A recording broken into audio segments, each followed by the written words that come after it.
Good morning friend, আশা করি সবাই ভালো আছেন। আমিও ভালো আছি।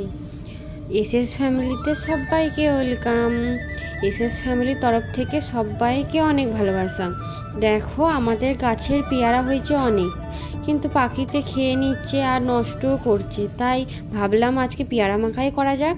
তাই পেয়ারাটাকে ঝটপট ধুয়ে নিয়ে চলে এলাম। নিয়ে এসে আমি ছুরির সাহায্যে পিস পিস করে কেটে নিচ্ছি।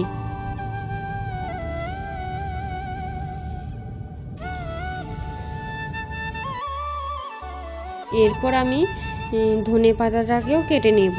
তারপরে একটা হামালদিস্তার মধ্যে ধনে পাতা আর লঙ্কাটাকে থেতো করে নেব ভালো করে।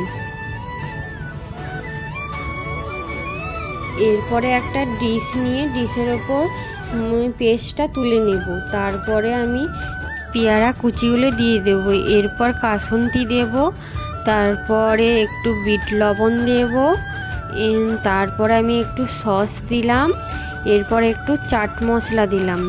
তারপরে ভালো করে হাতের সাহায্যে ভালো করে আমি মাখিয়ে নেব।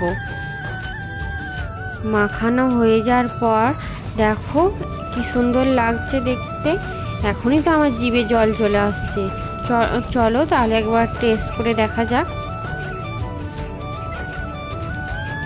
দেখো, আমি খেয়ে দেখলাম, সত্যি খুব সুন্দর হয়েছে। তোমরাও বাড়িতে একবার বানিয়ে দেখতে পারো। আমার ভিডিও যদি ভালো লেগে থাকে তাহলে লাইক, কমেন্ট, শেয়ার